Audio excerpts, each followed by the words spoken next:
All right, this will be class number 9. By now you should have taken your quiz from the previous class, and we'll take up where we left off. In our, what we're covering is what's on seminar part 4 of my series. And the last couple of weeks we talked about, or last class we talked about survival of the fittest. It really doesn't happen. It's actually survival of the luckiest. So let's take up with just an illustration to help you see how that some people can make good observations and still come to the wrong conclusions. Maybe you heard the story about the scientists who were going to see how far the frog could jump. They put this big old frog down, and they said, "Jump, frog!" That big old bullfrog jumped 80 inches. They brought the frog back to the starting line and cut off one leg. Said, "Jump, frog!" He only jumped 70 inches. They brought him back, cut off another leg. Said, "Jump, frog!" He only jumped 60 inches. They brought him back, cut off another leg. Said, "Jump, frog!" He only jumped 50 inches. They brought him back, cut off his last leg, and said, "Jump, frog!" You know, they expected he'd go about 40 inches. He actually jumped 0. The frog didn't move. They were amazed. They tried the experiment again. New frog. Got the same results. They yelled and screamed and coaxed and said, "Come on, jump, frog, jump!" Frog didn't move. So these brilliant scientists looked at their graph and they were just confused. How could this happen? So they concluded the frog jumped less as the legs were removed. Now that's a good observation. That's true. Then they said, "See, what we proved is that a frog with no legs goes deaf." No, bad conclusion. Okay. Good observation, bad conclusion. And many people are guilty of this. They make good observations and come to the wrong conclusion. For instance, they did their experiment with the fruit flies. They got these poor flies and they nuked them and microwaved them and x-rayed them and radiated them and everything else. And they got mutated babies, of course. Some of the flies were born with curled wings. They fly around, buzz, buzz, buzz, couldn't go anywhere. They got flies with no wings. What do you call that? A crawl? You can't fly. So they raised all these flies in the laboratory and got all sorts of mutated flies, but they still got a fly. And here, just recently in the newspaper, they said, "Darwin is as fit as ever. Here we see evolution in action." Right here, 2 flies. This is the proof for evolution. One fly has wings that are a little bit bigger than the other fly. Is that proof for evolution? Wait a minute. It's still a fly. You might have a fly getting better nutrition and able to grow bigger, or, you know, he's in an area where the larger wingspan is necessary for some reason. Maybe he's in higher altitude and he needs, you know, bigger wings because the air is thinner. I don't know. But it's still a fly. That's an example of variation within the kind. That would be an example of microevolution. But some poor student's going to read this and think, wow, they have proof for evolution. I saw it in the paper. No, they have proof for variations after their kind. The scientists concluded that all the mutations observed with the fruit flies produced flies that were inferior to the original fly. That's a good observation. And then they said, you know, this proves that flies have evolved as far as they can go. No, that's a bad conclusion. Jump, frog, jump. Yes, all the mutants you got were inferior to the original grandpa fly. Maybe that proves that God made the flies right to begin with. It doesn't prove they've evolved as far as they can go. They were already fine before you started messing with them. That's what it proves. Then they did the thing with the peppered moth. Now this was hilarious. They counted the moths on the trees. So the story goes. Must have been a government project, go around counting the moths on the trees. They discovered it was 95% light-colored moths and 5% black. Now these are 2 colors of the exact same species of moth. Biston betulia, whatever it is. Biston betularia. I didn't take Latin, I took French. It took me further than I took it. But there's 2 colors of the same kind of moth. Most of them were light-colored because the trees were light-colored and they blended in. The birds are more likely to see a dark moth on a light tree, so they would be easier to find to eat. That's how the story goes. Then, when they began burning coal in the factories in England back in the Industrial Revolution, They got all this coal coming out, turning the trees black around the factories. So they counted the moths again around the factories and found out it was 95% black moths and 5% light. And they said, see, evolution. The white moth evolved into a black moth. No, that's not what happened at all. Now, it turns out the whole story is a fake. It didn't happen at all. But even if it were true, the ratio of the population shifted. The moth didn't change. It started off as a moth. It ended up as a moth. Yep, that proves we all came from a rock, all right. I mean, what more evidence could you possibly need? I don't see how. They don't see how dumb that is. Turns out, after 40 years of watching the trees, 2 moths were found on the tree trunks. In 40 years. So what the guy did to take the picture to go in your textbook, he glued dead moths to the trees and took the picture as proof for evolution. They were dead and glued on the tree. Then he took a dead bird and stuffed it and glued it on the tree like it's about to eat the colored moth that he wanted it to eat. The whole thing was staged. It was fake. Didn't happen. But even if it would have happened, what would they have proven? Well, let's see. The moth population ratio shifted from mostly white to mostly black. Okay? That would have been true. Moth population was able to adapt to the new environment. Okay, that would have been a good observation also. This helps prove we all came from a rock. Oh, no. Now, there's a bad conclusion. Okay? Jump, frog, jump. What you would have concluded is that God made the moth with the ability to produce a variety of babies. Some dark, some light, so some of them are going to survive no matter what happens to the background. That's proof for creation. Then they tell the students to get a large sheet of black paper, 1 meter square. I like to kick this dog every time I walk by. All the new textbooks that I'm aware of are metric. I understand the metric system very thoroughly. I taught physics. I'll take a metric quiz against anybody you know. But I'm not sure I want a kid coming to help build my house that doesn't know what a 2x4 is. Okay, so if you're a patriot, make your paper 39.37 inches instead. And then it says get 200 white circles and 200 black circles and cut them out and throw them on the paper. And then they say, okay, boys and girls, we're going to see how many you can pick up in 1 minute. Go. Well, of course, you're going to pick up the white circles off the black paper. You don't need to be a genius to figure this out. And they're going to say, see, this proves evolution. No, teacher, this proves we got extra money to waste in our school district. We just cut up a whole bunch of good paper and threw it on the floor. Now we got to pay the janitor to pick up the ones we couldn't find. That's not proof for evolution. It's proof the Creator was pretty smart. He put this ability in these moths to produce a variety of colors of babies, so some will always survive. The peppered moth is actually excellent proof of design. See, God wants to make sure some survive no matter what happens. And yet they give the kids the idea that this is evidence for evolution. Actually, it's called planning ahead. Did you know General Motors and Ford and I believe Toyota puts a heater and an air conditioner in some of their cars? Now, wait a minute. Doesn't a heater and an air conditioner do the opposite thing? One heats it up, one cools it down. Why would you put both in the same car? Well, because they don't know if it's going to go to hot climate or cold climate, right? It's planning ahead for General Motors to put both of them in the car. And it's planning ahead for God to put both genes in the moth population.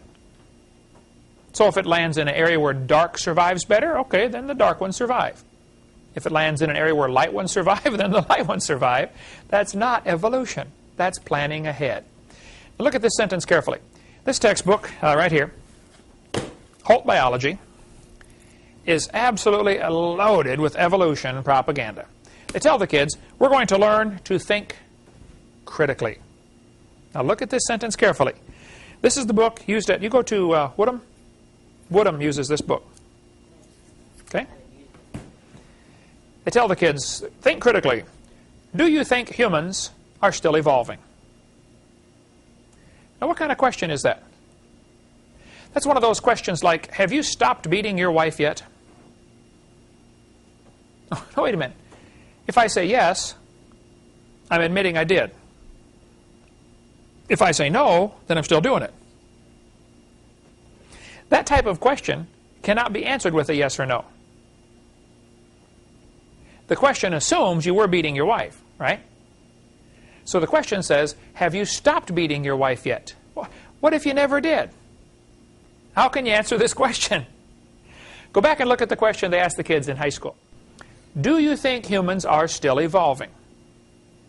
Doesn't that question assume that evolution happened? What if a kid doesn't believe in evolution at all? How's he supposed to answer that question? Look at the next one. How might the dinosaurs' body heat problems have led to their extinction? There are two assumptions in this question. Who can see them? They're assuming dinosaurs are extinct, right? And they're assuming they have body heat problems. So by the time they get to the question, now the kid's got to answer this for some, homework. How's he supposed to answer that? These kind of questions are not teaching the students how to think. They are teaching them what to think. These kind of questions are used in Soviet schools for indoctrination. Do you think communism is a great form of government? Questions that the question is phrased to get the answer that they want. Most of the surveys they do for these political things in election years, they phrase the question a certain way to get the answer that they want, to make the poll look like, everybody's for their candidate. And I wouldn't trust the polls at all. I don't care what the polls say. I'm going to vote for the best guy who I think is the best guy, and if he has a 0 chance of winning, okay. My job is to do what's right. And if it hair lips the devil, well, tough, okay? I'm going to do what's right. If nobody likes it, okay. I got to stand before God and say, God, I did what was right. I'm not going to vote for some guy because he has the best chance of winning. You vote, you do what's right. Period, okay? This chapter in Heath biology, I don't know if I got that one here with me. Probably. Got a bunch more on the floor. I got thousands of textbooks. Well, hundreds of textbooks. This one says we have evidence of evolution from structure. Now watch this carefully. This is called the homology argument. And this is one you need to know for the quiz. Homology, homo means the same, and ology is the study of. Geology, study of geo, earth. Biology, study of bio, life. The biosphere is the living part of the world. Homology is the study of things that are the same. So they're going to say structures of different animals are the same, and therefore they must have evolved. They will show you forelimbs or front arms, called the forelimb of different animals, and they'll say the human has a humerus, a radius, and ulna. Okay? And then you have the carpals and phalanges and, fingers. They're going to say, see, boys and girls, the cat has the same design. And so does the whale. He has a radius and an ulna. Oh, well, who named him? The whale? Who decided to call these bones this? I'm sure the whale didn't decide that. They show the students examples of different animals and say they have a similar forelimb structure, which is true. I agree. But look what they say here now. Notice first the overall similarity, then the difference in details. What you are doing is what scientists do in comparative anatomy, the study of the structure of different organisms. Comparative anatomy provides further evidence of evolution. Different kinds of organisms, such as a bird, a horse, or human, share similar structures. That's true. As you have just observed, each animal in figure 12-3 has a forelimb structure that is a variation of a common pattern. I agree. I'm with them so far. I agree. The commonality suggests that these and all other vertebrate animals are all related. Oh, now right there, they just lost me. They probably evolved from a common ancestor. Oh, now they really lost me. What's another explanation? Why would you say all these animals have similar forelimb structures? They have a common designer. Doesn't prove a common ancestor. Couldn't it be a common designer? Did you know the Honda Accord and the Honda Civic and the Honda Prelude have thousands of parts that are interchangeable? They all evolved from a skateboard. I mean, that's proof, right? No, they have the same guys designing them. That's what it proves. And how they get by with telling the students that this is evidence for evolution blows my mind. This is just as much evidence for a common designer. But the students are never told that. These books only show one possible explanation. It is true there are similar four-limb structures on many animals. This is true. Now, what does that prove? They're going to tell you it proves evolution. No, it's evidence for design. It's evidence for a creator. You got to admit, it works pretty good. I mean, the wrist and the hand and the arm, this is an amazing structure, what it can do. If you could invent a machine that could do what your arm can do, you would be a multi-gazillionaire. Nobody's been able to make a machine that is as efficient as your arm. It's unbelievable. All the different motions it can make, incredible. The dexterity, it's design. But they're going to say, boys and girls, many animals have a similar four-limb structure. I agree. They must have had a common ancestor. Oh, I disagree. This helps prove we came from a rock. Oh, now I really disagree. It doesn't prove any such thing. Poor students, though. I mean, what's a freshman kid supposed to do in high school? The teacher says this is evidence for evolution. The book says it's evidence for evolution. He's going to believe it. He's going to be tested on it. It's just unfair. That's not an education. That's being indoctrinated. This textbook says we have evidence from development. Well, there aren't too many things about this whole theory that make me any angrier than this. So I'm going to try to stay calm while I explain it to you. This BSCS, Biological Science, by the way, let me stop right here and say the BSCS series of textbooks, there's several different publishers. This is Holt, this is Harcourt, Brace Jovanovich, HBJ, they usually abbreviate it. Here's Prentice Hall. Many different publishers of textbooks. They just want one thing, money. They're trying to sell their books, okay? And so they will put in there whatever the people are buying. And if we get some intelligent folks on the textbook selection committee to say, look, your book teaches evolution, we don't want that in there. I mean, let's suppose you were the Chief Executive Officer, the CEO at Holt Reinhardt Winston.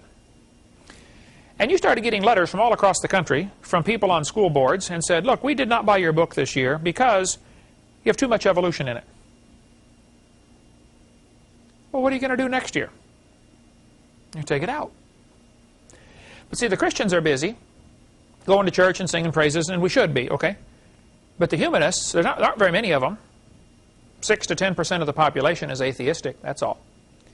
But they're busy sending letters and lobbying government officials and sending letters to textbook publishers saying, we want more evolution in the textbooks. They'll spend their time getting on the committee to select the books that all of the kids in our county have to use. And I've gone down to the school board meetings many times and gone to textbook selection committee meetings, and it's tragic to see the high number of evolutionists, very unproportional to the population. But they're on the committee to select the books that all of the kids in the county have to use.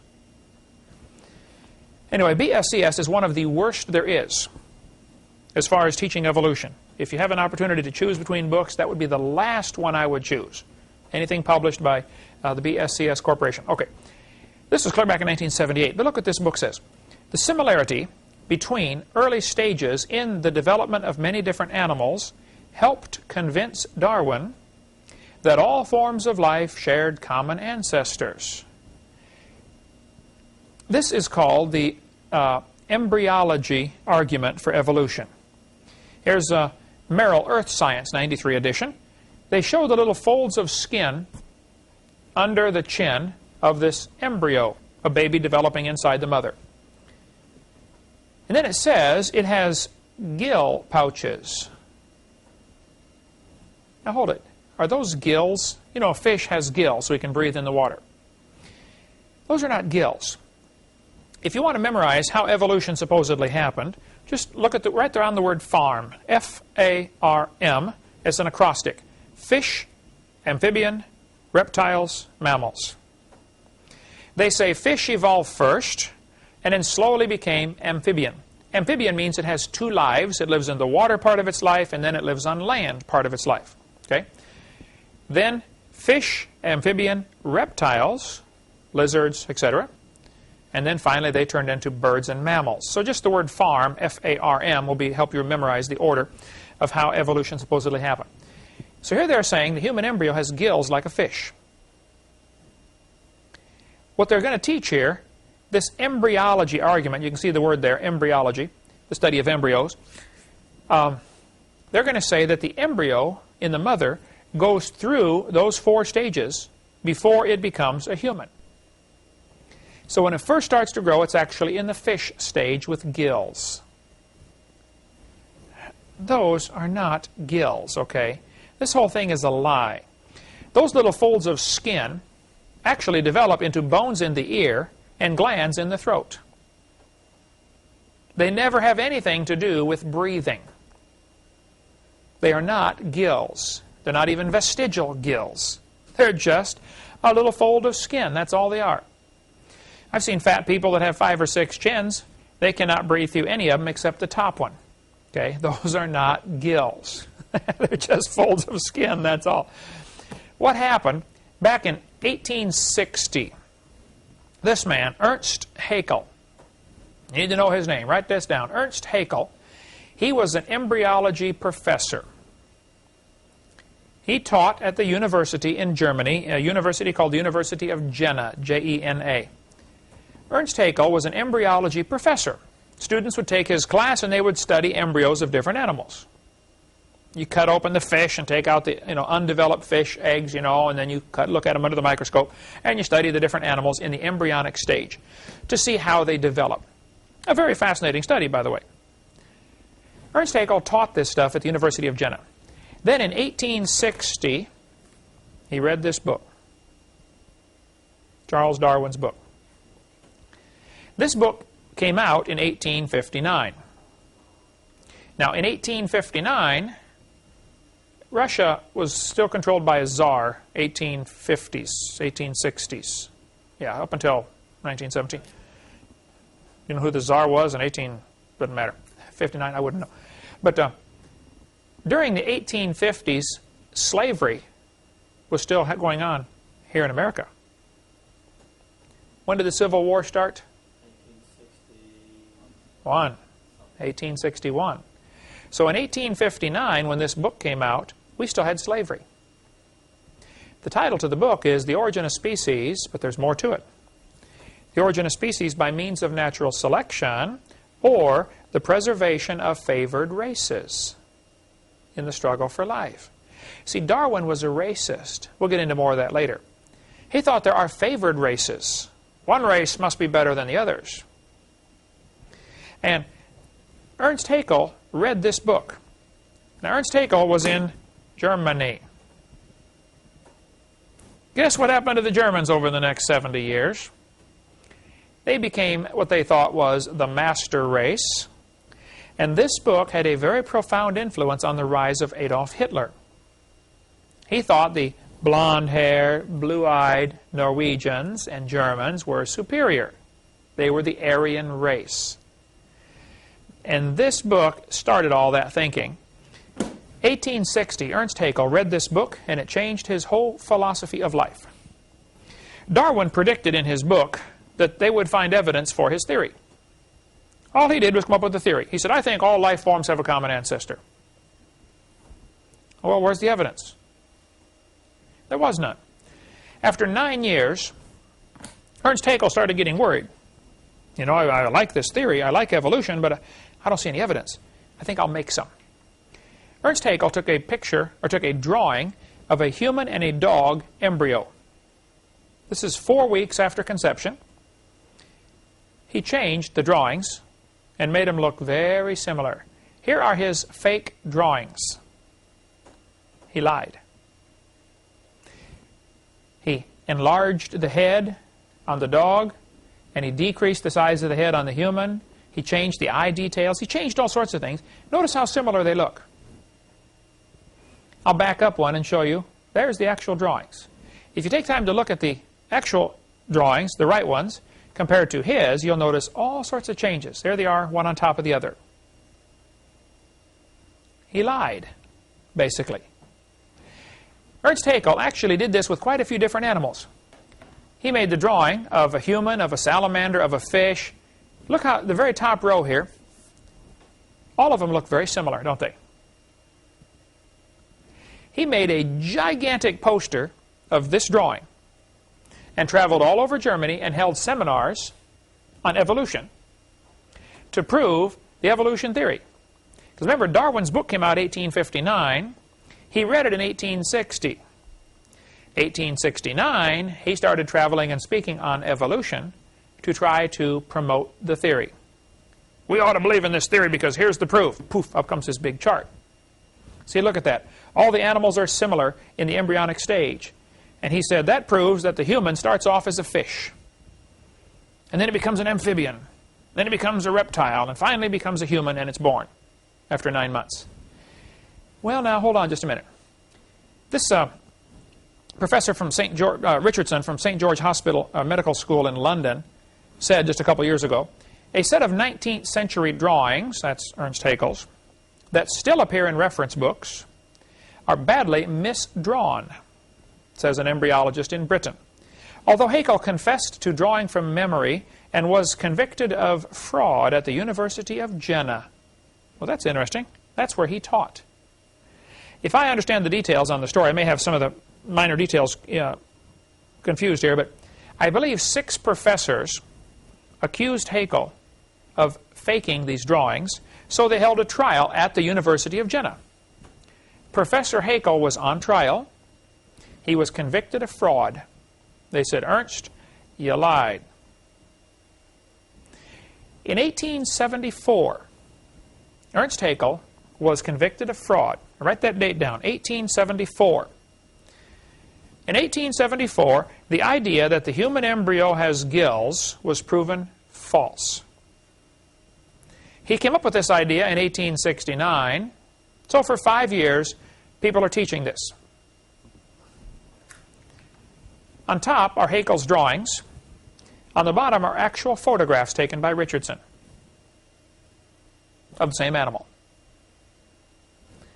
Now, either Haeckel is an extremely lousy artist, or he's a liar. His drawings on top, he said that's what the turtle looks like in the embryonic stage. I don't think so, Ernest. I mean, have you ever seen a turtle in the embryonic stage? What about the salamander? I'd say he's nowhere close, right? He just flat lied. That's all there is to it. So this was proven in 1874. It was proven that Ernst Haeckel had lied. His own university convicted him of fraud. But guess what? Haeckel's exact same chart is used this year at the University of West Florida in Pensacola as evidence for evolution. It was proven wrong 125 years ago. Why would this still be in a university textbook? Guess what? The book used at your school on page 183 is still teaching the same thing, proven wrong 125 years ago. Guess what? Glencoe biology, I've got it in my office there, still teaches the human embryo has gill pouches. Proven wrong in 1874. Here's a biology textbook used in the Troy State University, a college textbook. Still teaching them. Human embryo has gill pouches. Biology, A Journey into Life, Arms in Camp, a terrible book as far as, I mean, loaded with evolution propaganda. Look at this, it says. It shows them a picture of a 5 to 6 week human embryo. But look what it says at the top. By 7 months, the fetus looks from the outside like a tiny normal baby. But it is not. What are they trying to say here? It's not a baby at 7 months? Well, what is it? 7 months development? You know, a whole bunch of kids born at 5.5 months survive. My son back there running the camera was born at, I think, 7 months and survived. Kind of small, but he made it. And he caught up for the size. But he made it. If kids born 5.5 months old survive, 34% of them. There's a 21-week-old baby They were doing surgery. They knew something was wrong with the baby, so inside the mother, they cut the mother open, cut the uterus open to do surgery on the baby. Baby's only 5 months along in development. The baby reaches out and grabs the doctor's finger. Tell me it's not alive. Okay? The angel of the Lord said, "Behold, thou art with fetus." Is that what they said? I believe he said you are with child, right? See, they want to call it a fetus because it doesn't sound like a child. It's a child the instant it's conceived. It's a human. Life begins at conception. Every doctor knows that knows anything. Why do they keep this lie in the textbooks? I mean, it's been proven wrong 125 years ago. Why do they want you to learn this when you take biology class? What would be the logic for keeping this lie in these textbooks? There's only one reason. Justify abortion. They don't want you to think it's a human yet. You're just killing a fish. You're just killing an amphibian, just a reptile. No, it's a human. See, the Lord told the devil after he tricked Eve, "You're going to crawl on your belly and eat dust the rest of your life." And he said, "Some seed of the woman's going to bruise your head." We went through all this before. How that Satan really wants to reduce the population of the world. He wants to destroy humanity. And we'll skip over all this part. You can get videotape number 1 for more on that. About Satan's goal to destroy the world, to eliminate humans. And one of the ways to do it is by abortion. Here's a little Anna Rosa. She had her arm chopped off in a botched abortion. There's several different ways they abort the babies. One is they just inject salt solution right into the uterus, just a needle right through the outside, and the baby is burned by the salt. And the baby thrashes around in there and finally dies and then is rejected by the body. Others, they cut the baby apart in little pieces and pull them out piece by piece. That's what they were doing with Anna Rosa. The mother was 7.5 months pregnant. Baby could have been born and survived. Cut the arm off, pulled the arm out and said, "Oh, well, it'll die." Well, she didn't. She survived. As far as I know, still alive today. Missing an arm. Everybody says, "Oh, that's terrible." Oh, I agree. What if they would have cut her head off instead? We never would have heard of Anna Rosa, would we? Did you know 4,500 babies were killed today? 4,500 more are going to be killed tomorrow. Legal abortion in America. That's just America. Wait till you see what's going on in the rest of the world. Now here in Pensacola, Florida, we've had 2 abortion doctors shot and killed, several clinics blown up or burned down. I didn't blow any clinics up and I didn't shoot any doctors, okay? And I don't think Jesus would do it that way either. He grew up under Roman control. He didn't go around, blowing up bridges and blowing up tanks and stuff like that. But the doctors were murderers, plain and simple. There's just no nice way to say it. They were murdering kids. And anybody that commits an abortion is committing murder. Well, I was flying back from Fort Lauderdale one time. I was preaching down there in Fort Lauderdale. I was flying home. While I was down there in Fort Lauderdale, one of the doctors was shot and killed. Dr. Gunn. This guy killed him. Well, the next day, I was flying up to Pensacola. Right in front of me on the airplane were 2 ladies, forget that, 2 women, from NOW, National Organization for Wild Women. They were coming out to Pensacola, and they're going to march around town, hold up their signs, pro-choice, pro-choice. They were going to put on a big demonstration in honor of this great doctor who gave his life for the cause. As we got off the plane, I'm walking down the gangway with these 2 ladies, women, I mean. I noticed on their shirt they had in huge block letters, "Choice above all." So, being my mild-mannered self, I said, "Excuse me, ma'am, what does this mean, choice above all?" She said, "We believe a woman ought to have a right to choose." I said, "Choose what?" She said, "Choose if she wants to have an abortion. It's her body, you know." I said, "Well, yes, ma'am. If she wants to abort her body, I suppose that's fine. It looks to me like she wants to abort somebody else's body, though." I said, "Ma'am, I'm kind of curious about this. I've got 3 kids. I delivered 1 at home. I taught biology and anatomy. I used to raise hamsters. I'm kind of familiar with how this works." I said, "Tell me, why does the woman's right to choice stop at birth? If that's really what you're worried about is freedom of choice, choice above all, let's let the mother choose to kill the baby after it's born. It's a lot easier. A lot safer. It's dangerous to kill the baby while it's inside the mother. No telling how many women have died from legal abortions. They've got this little long, like a needle with a hook on the end that they will reach in and tear pieces of the baby out. Baby's still alive while they're cutting it apart and pulling it out. Well, very frequently they will snag and cut a hole in the large intestine, the bowel. Now you get poisonous substances into the bloodstream, and the mother dies. Thousands of women have died from legal abortions. Many thousands more have become sterile. They can never have a child again. Have one abortion and they'll never have a baby in the rest of their life because of a legalized abortion. They don't tell you about that, though. I said, hey, why don't we kill the baby after it's born? It'd be a lot safer and simpler. I got a brilliant idea. If it's really choice you're looking for, let's let the mother choose to kill the baby up until it's 2 years old. I know a lot of mothers with a 2-year-old that have thought about it several times. Hey, let's extend abortion rights up until the kid is 18. I bet they'd behave a lot better. Look, son, one more time and I'm going to abort you. Teacher, where's Johnny today? Well, he didn't do his homework yesterday, so his mommy aborted him. Hey, grades would skyrocket, wouldn't they? How can we get so dumb as to believe it's okay to kill the baby?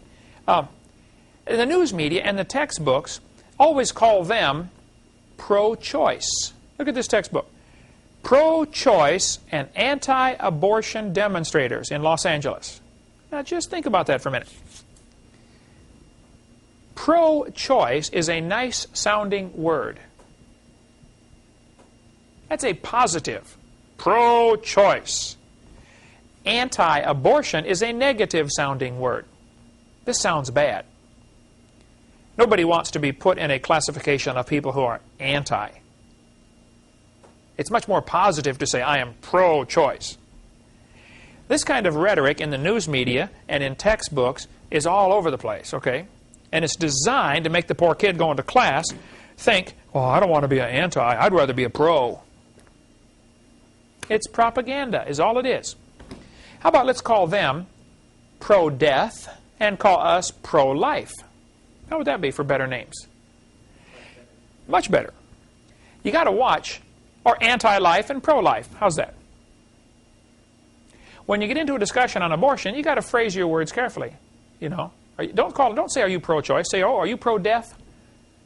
Are you anti-life?" You know, do the same thing to them they're doing to us. Give them a taste of their own medicine, see how they like it. It's always pro-choice, and that's not the issue at all. Well, the news media, though, always ignores the majority. You could get 100,000 people, and I've seen these demonstrations here in Pensacola where there are thousands of people lining the street with their signs, you know. It's a child, you know, pro-life. They have these pro-life demonstrations here in Pensacola, and you have 6 people that are for anti-life, that are pro-death, and the news media gives them all the coverage. These 6 people are going to march around town, and they're going to get all the news media coverage they want because they're coming up here in honor of this doctor who got killed. Now look, the doctor shouldn't have got shot. Not by gun anyway, or Paul Hill shot one. They shouldn't have done that. But why are they treated like martyrs? Why are the doctors treated like martyrs? They were murderers. I've often asked the question, I've never gotten an answer to it. Maybe you can give me an answer. Think about it. During World War II, a bunch of the Jews were taken away and put in concentration camps. They were guarded. Hitler's soldiers were there guarding these camps. If you had gone in and shot some of the guards and rescued some of the Jews, would you be a good guy or a bad guy? You murdered the guards to save the Jews. If somebody kills a doctor and saves a baby, is he a good guy or bad guy? See, our government has put us into this lousy position of having to make that choice. This is the government's fault. Never should have had to make that choice. Now, I don't think they should have shot the doctors, okay? I think we should legislate this. I think we should put them in jail. I think they should have a fair trial, and then they should be executed. Anybody that commits an abortion, any doctor that kills a baby inside the mother is a murderer, and after a fair trial, he should be executed. I feel that strongly about it. And so do a lot of other Americans. The media can't seem to get it right. We get a call every once in a while around here. They say, Mr. Hovint, would you like to take the Pensacola News Journal? It's hilarious. They transfer the call to me. Mr. Hovint, would you like to take the Pensacola News Journal? I say, no, ma'am, we don't have a parakeet. She says, what? You'll get that about Friday. You know, you put the newspaper in the bottom of your parakeet cage.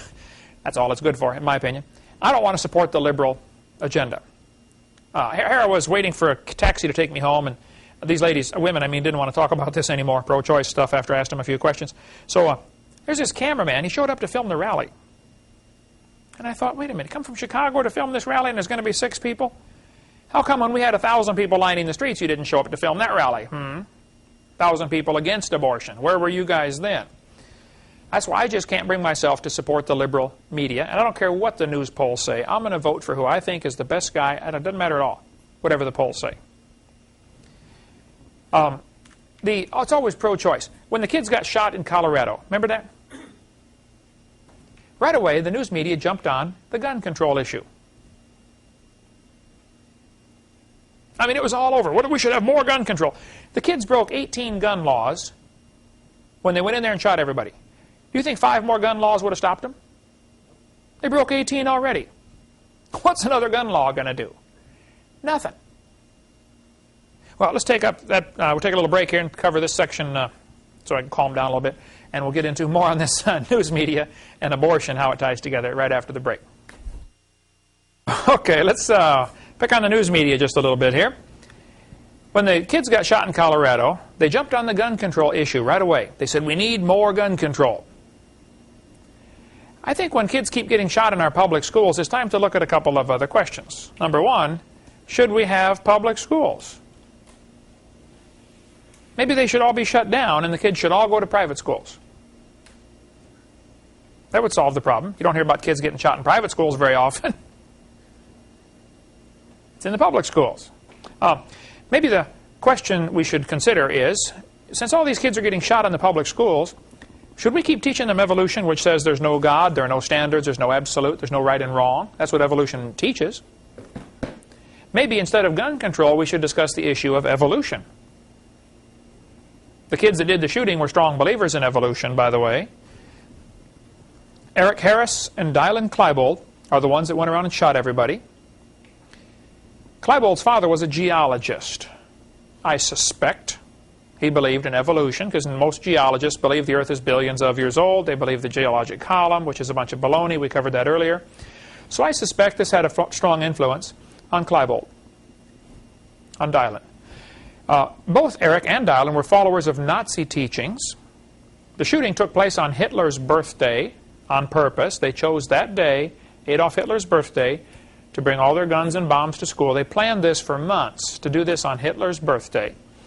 Klebold wore a shirt that said serial killer.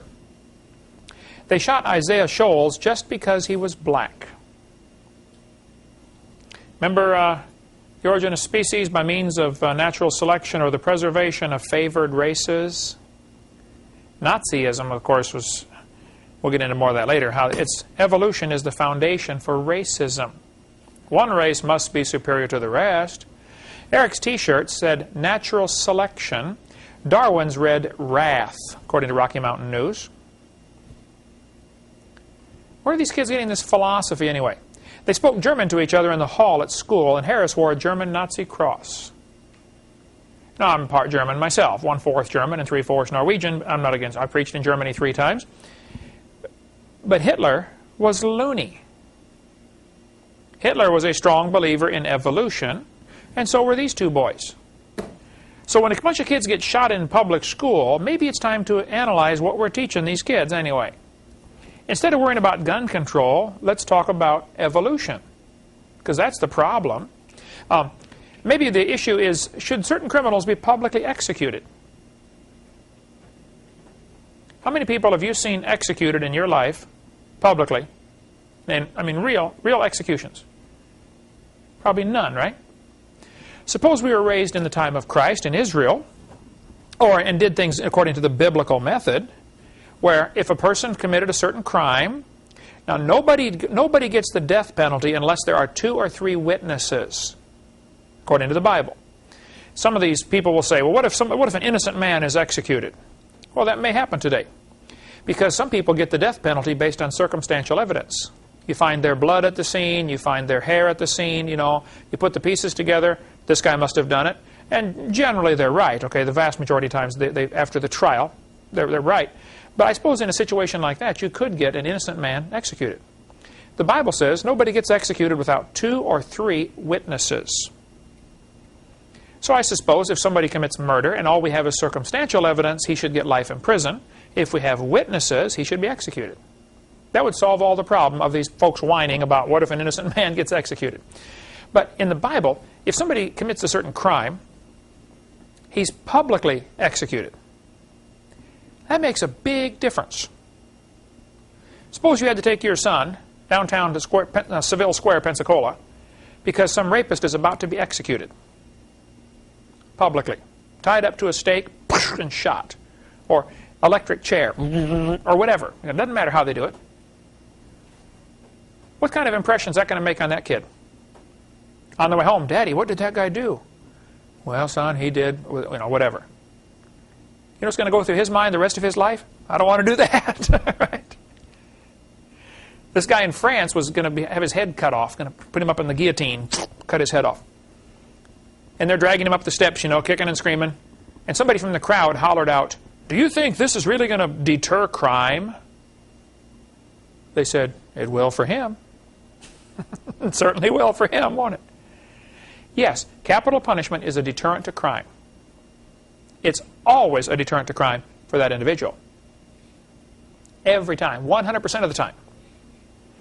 And most of the time, it's a deterrent to the rest of the people who see it, too. But we got this dumb idea here in America, 3 strikes and you're out. Well, what about the victims' families? Now you got three families that are, hurting and mourning, and for the rest of their life is destroyed. It ruins things. I mean, if somebody breaks into your house and rapes and murders your wife, you got to live with this the rest of your life. And there's a relief, there's a satisfaction when you see that guy executed.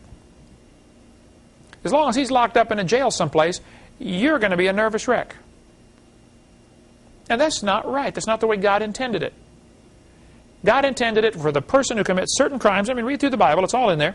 Certain crimes, the guy is executed. So here we got kids going through school shooting everybody. And the news media jumps on gun control. I think it's time to talk about public executions instead. Okay, maybe it's time to talk about the subject. Maybe all law-abiding citizens should be required to carry guns. There's a small town in Georgia. They passed an ordinance that says every household must have a gun. Crime rate went to 0. Nobody was robbed. What's that say to the criminals? Everybody in this town has a gun. Well, let's go to a different town. Right? One of the large auto parts chains, I forget, it wasn't AutoZone, but one like that, they passed a company policy that said no guns allowed in the store. So they put these signs up on the front door, no guns allowed. You know what that says to a criminal? Easy place to rob. That's what that translates into, doesn't it? I mean, think about it. Wow, nobody here's got a gun. Suppose you put a sign up on the front door of your store that says, all employees carry guns. What does that say to a criminal? I mean, think about it, okay? We've gone crazy in this country. Gun control is not the solution. Criminal control is the solution. Suppose every teacher in that Colorado school had been required to carry a gun. You think those kids would have shot everybody? All that would happen, as soon as those kids start blowing up pipe bombs out in there in the cafeteria or whatever and shooting everybody, any kid runs to any classroom. Teacher, teacher, there's a bunch of boys out here shooting everybody. Okay, kids, turn to page 37 and read it. I'll be right back. And it's over. Now, I'm not in favor of, I've never shot anybody. I hope I never have to. But I have lots of guns. I have a concealed weapon permit. I often am armed. I taught my kids how to shoot guns when they were 3 years old. My daughter is a really good shot. Pity the guy that messes with her, right? Now, she's never shot anybody. I've never shot anybody. I hope I never have to, but I would. I decided while I'm cool, calm, collect, I'm not nervous at all. If somebody breaks into my house to harm my daughter, I'm going to shoot them. As many times as I feel like it. Period. Okay? End of story. That's just the way it is. Now, if you don't like it, well, then don't break into my house. And I won't shoot you. Okay? So, if all law-abiding citizens were required to carry guns, I mean, it's just something to consider. Why doesn't the news media even bring this up as something to discuss? Because some people would like a one-world government, a new world order, where only they are in charge and only they have guns and nobody else has guns. Lenin said, one person with a gun can control 100 people without one. Watch the movie. The guy comes into the bank. He's got a machine gun. Everybody lay down on the floor. What's everybody do? To lay on the floor. Suppose everybody, just routine, suppose everybody carried a gun. And suppose the bank robber knew most of the people in this bank have a gun on them. Law-abiding citizens, they're not going to shoot anybody. They're just going to defend themselves if they need to. Guess how many bank robberies we would have? Very few, right? It's a suicide mission, sure. I got a machine gun. Well, there's 50 people got a pistol. One of them's going to blow your head off, you know. It works. I mean, it just, common sense, it works, okay? Here's the logic they use to justify abortion. They're going to say, well, it's not a human. I'm sorry, that's not true. That's what your book's going to tell you, that it's not a human, it's just a fish. It has gill slits, it's a fish. That was proven wrong in 1874. It's not true, okay? It is a human the instant it's conceived. So that's not good logic to have an abortion. They're going to say, well, it's not viable. That viable means it can live on its own. And they're going to say it's not viable, so it can't live on its own. Well, you're not viable either, stark naked on the North Pole, you know. How long would you live on your own, stark naked on the North Pole? Not too long, right? Just because it's not viable doesn't mean we have the right to kill it. I know kids that are 25 years old that still come home and borrow money from Dad. Does that mean we have the right to kill them? Hey, Dad, can I borrow some money? You ought to be able to live on your own by now, son. Justifiable homicide. I mean, think about this logic. They're going to say, well, the child may be unwanted. Well, there's already kids that are born that are unwanted. Should we kill all of them? My parents moved 4 times when I was growing up, but I found them every time. Just because it's unwanted. I mean, come on. Think about it. They're going to say, well, the child may be a financial burden. Every kid's a financial burden. Show me one that's not. I forget what the numbers are now, but to raise a kid from birth up until about 18 is like $50,000 or something. It's unbelievable what it costs. They're going to say the child may be from rape or incest. Okay, well, that's horrible. But why kill the child? Why not kill the rapist? Why do we always have to kill the child? Why don't we abort the mother once in a while? Why do we not even think of these things? Woman's raped, she's pregnant, okay, kill the baby. Well, no, kill the rapist. See, if you kill the rapist and then adopt out the baby, everybody's happy. That's the best possible situation. If you kill the baby, then the mother, the rest of her life, is going to mourn. There's going to be something in her heart, something in her conscience bothering her. She killed her baby. Now, many good people have had abortions, and they love God, and it's not the unpardonable sin. And I don't want to make you feel, you know, like God can't use you. He can use you. Half the Bible is written by murderers. Moses was a murderer. God used him. King David was an adulterer and a murderer. God used him in a great way. But you don't want to justify this. Abortion is murder, plain and simple. I was talking in this part of my seminar in a church one time, and this medical doctor was there in the crowd, and he got kind of upset. He said, Mr. Hovint, suppose a woman is raped and gets pregnant. Should she be required to carry that baby? I said, well, sir, that's a horrible scenario, but that's a good question. Let me ask you a question. You know, Jesus often answered a question with a question. I said, sir, if a woman is raped and gets pregnant and has the baby, 5 years later, She's holding her 5-year-old, trying to cook supper. The kid's been bad all day. Her mind flashes back to this horrible experience. How did I get this kid anyway? And she loses control for a few minutes, pulls out the steak knife, and kills her 5-year-old. Is it murder? Of course, right? Okay, what if she would have killed it 5 months after it was born? Would that have been murder?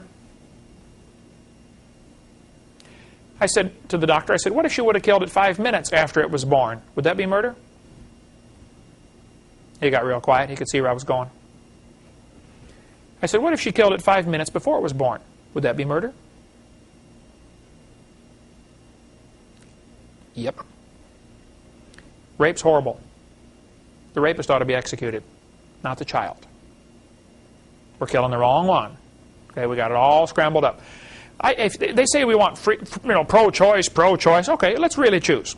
Let's pass a law in Florida. You can do this in every state. If a woman goes to have an abortion, the nurse will have a jar full of marbles. We're going to have a lottery. This will be fair, okay? We're going to put one marble in there that says baby, one that says mother, and one that says father. We will pick a marble to see who dies. Let's put one more in there for doctor, and another one for governor, and put several in there for president, okay? How many abortions would we have then? 0. Did you know every politician, without exception, every politician that voted for abortion has already been born? Think about that. Every politician has already been born. Let's let the unborn children vote. What do you think they'll say about abortion? They're going to say, well, abortion's legal. That doesn't mean it's right. Just because something is legal illegal in man's eyes doesn't mean it's legal and right in God's eyes. You know, in 1936, the German Supreme Court declared Jews living in Germany are not persons. If you live in Germany and you're Jewish, I'm sorry, you're subhuman. You're not a person. Well, guess what that says? If you kill one, you didn't kill a person, did you? You can't be tried for murder, can you? Because it wasn't a person. So when Hitler's guards were killing the Jews, it was not murder by German law. Perfectly legal in German law to kill the Jews. After all, they're not human. I've been to Germany 3 times. Fires me up every time I go there. I read lots of books about Hitler and the Holocaust just to keep my blood boiling. It was murder. Millions murdered. Why? Hitler thought the Germans were the superior race that deserved to rule the world. You know why he thought that? He believed in evolution. He thought if one race is superior, it must be me, obviously. And therefore, if we can eliminate these inferiors, that'll speed up the evolutionary process. It'll help the world out. He thought he was doing the world a favor. Sir Arthur Keith, who wrote the foreword to Darwin's book when it was republished in 1959, he was an evolutionist. Arthur Keith was greatly honored, and they asked him, because of his scientific ability, we want you to write the foreword to the book. So Arthur Keith wrote the foreword to the 1959 edition. I don't know if this is the one I have here or not. I should have looked. Editor's introduction, I'll look later on that. But Arthur Keith said, the German Führer has consistently sought to make the practice of Germany conform to the theory of evolution. What's that mean? Evolution says one race is superior. I mean, that's what Darwin's book said. So let's find the superior race, eliminate the inferiors, and it speeds up the process. He wanted to develop a super race. Here's Hitler's book, Mein Kampf. I've got it in my library. I've read about half of it. I'm not quite done yet. It's full of his racist philosophy. He said in Mein Kampf on page 216, no more than nature desires the mating of weaker with stronger individuals, even less does she desire the blending of a higher with a lower race. Who's a higher race, Adolf? Since if she did, her whole work of higher breeding over perhaps hundreds of thousands of years, this guy believed in evolution, might be ruined with one blow. Historical evidence offers countless proofs of this. It shows with terrifying clarity that in every mingling of Aryan blood with that of lower peoples, The result was the end of the cultured people. Who's an Aryan? Hitler, in this book, which I've got in the library there, While 6 Million Died, Hitler said he was trying to make people realize the Jews are inferior. He said in a speech, "I can only hope and expect that the other world, which has such deep sympathy for these criminals," notice he called the Jews criminals. You know what their crime was? Breathing air that belonged to Germans. Eating food that belonged to Germans. Taking up space that belonged to Germans. After all, they're inferior. They're taking up our space, eating our food, breathing our air. That's why he thought they were criminals. He said, "I hope that if you have sympathy for these criminals, we'll at least be generous enough to convert this sympathy into practical aid. We, on our part, are ready to put all these criminals at the disposal of these countries. For all I care, even on luxury ships." Hitler said, "You want the Jews? I'll send them to you." Roosevelt refused to take them. In 1938, in the late 30s, if you can get the immigration quotas in America, how many people can come from this country to America? How many can come from, they had quotas, how many we allowed. Only so many thousand can come from this country, and so many thousand from this country, called an immigration quota. Go back and look at the quotas from 1930s. You have blonde hair, blue-eyed, coming from Germany, hey, come on in. Coming from Norway, hey, come on in. Ireland, hey, come on in. Jewish, no, sorry. Only a few thousand Jews were allowed to immigrate into America per year.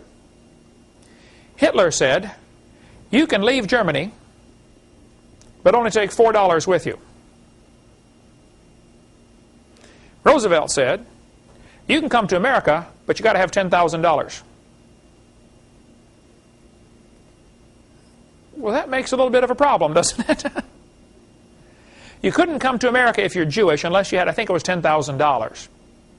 They wanted to make sure you weren't going to come in and become part of the welfare situation here.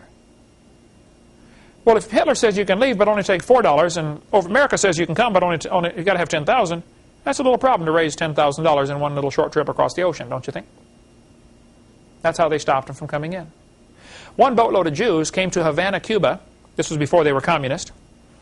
Sat in the port in Havana and begged, "Would you please let us get off the boat? They're going to kill us back in Germany." Havana officials, here their relatives are right there watching them on the boat. The relatives on shore. "Please let them off." No, Havana says, "No, you can't come here." They sailed up to Miami. I think there were 916, if I believe the number, something like that. They said, "Can we please come to America?" Miami officials turned the boat away. "Nope, you cannot get off." They sailed all up the east coast of America, stopping at every major port, begging for asylum, and were turned away. They went back to Europe. I don't know what happened to them. America was racist. Roosevelt refused to allow them to come in. Here's Hitler's hit list. Hitler thought the blonde-haired, blue-eyed Norwegians, the Nordic, were close to pure Aryan, the superior race. Did you catch all that? Blonde hair, blue-eyed, Norwegian, the superior race. He thought the Germans, the brown-haired, blue-eyed, or less desirable brown-eyed, were predominantly Aryan. He thought the Mediterraneans are slightly Aryan. The Slavics, Yugoslavia, Ukraine, would you be considered Slavic in the Slavic nation? Yeah. He said they're half Aryan, half ape. He said the Orientals are slightly ape, and the black Africans are mostly ape, and the Jews are close to pure ape. That's why Hitler killed the Jews, because of his belief in evolution. If he would have killed all the Jews, guess who would have been next? Black Africans. Hitler hated black people. He thought they were an inferior species. Anybody know where the Olympics were held in 1936? In Germany. Guess who won the most gold medals? Jesse Owens, the black American athlete. Hitler walked out of the stadium and said, "It is unfair to make my men race against this animal." Just because he's black. Hitler was a strong believer in evolution. Acts chapter 17 tells us God made all nations of one blood. See, according to the creation view, we all came from Adam and Eve. Then later, we all came from Noah's 3 sons. So there's certainly no reason to be a racist and say I'm superior to somebody else because of the color of my skin or because of the language that I speak. That's just flat silly. Okay, we all came from one blood. Last time I was in Germany, I went to Nuremberg, where the trials were held. After World War II was over, They got these, German war criminals and had a trial. I was in the courtroom right there. You know what I wasn't there when it happened, obviously. Those guys in that trial, they said, we were only following orders. We did nothing illegal. They're correct on both counts. They were following orders, and at the time it was not illegal by German law to kill Jews. Perfectly legal. They were still convicted of murder, weren't they? See, there's a higher law than German law. God's law. And there's a higher law than U.S. law. God's law. In 1973, the U.S. Supreme Court declared the word person, as used in the 14th Amendment, does not include the unborn. Guess what that means? Exactly what Hitler did in Germany. You're saying the unborn child is not a person, therefore it's not murder. Now, if you find the egg of an eagle, an endangered species, and you take the egg out of the nest and destroy it, you can go to jail for a long time. But if you kill the unborn child and the mother, you don't go to jail. It is so crazy. There have been cases where a pregnant woman gets kicked by somebody, the baby dies, the guy is fined or sued or jailed for killing the unborn child.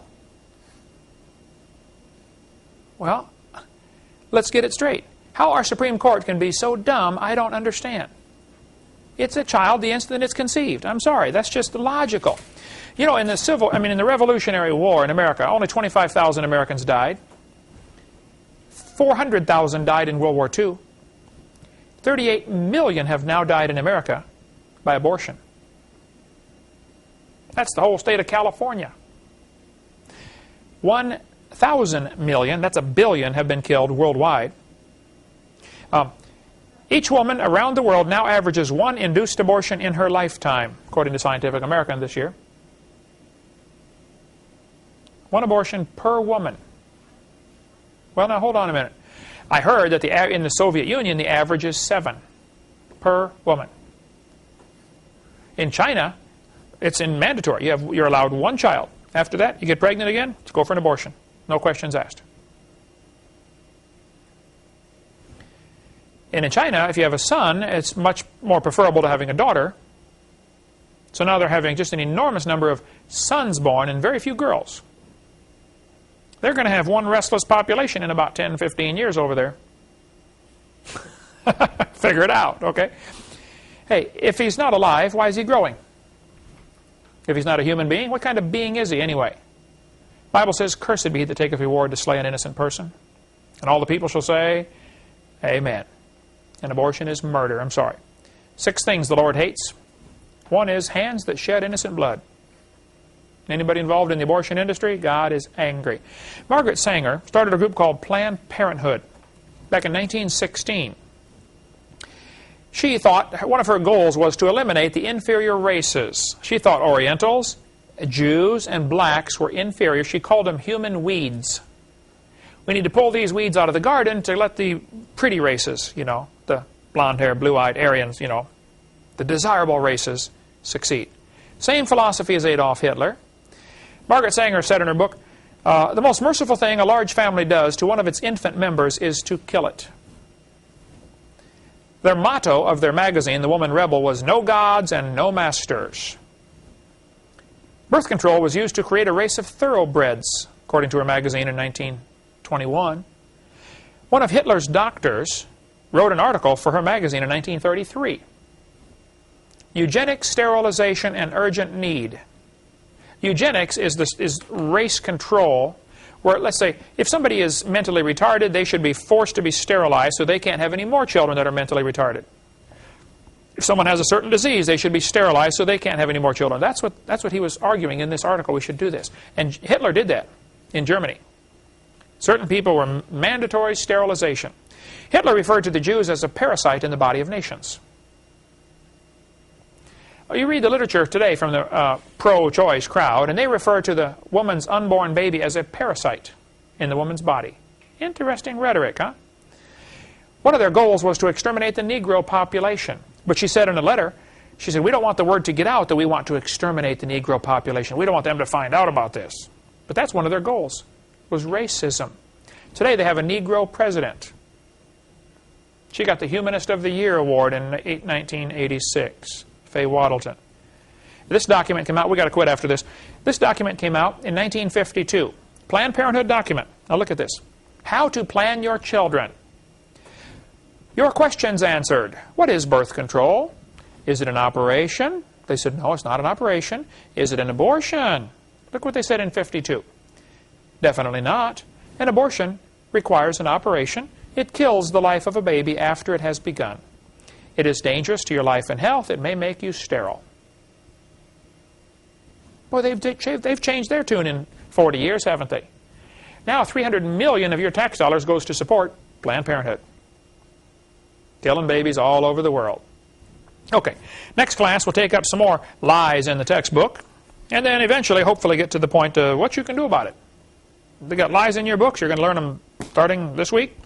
What should you do about it? We'll cover that later on. Join us next week.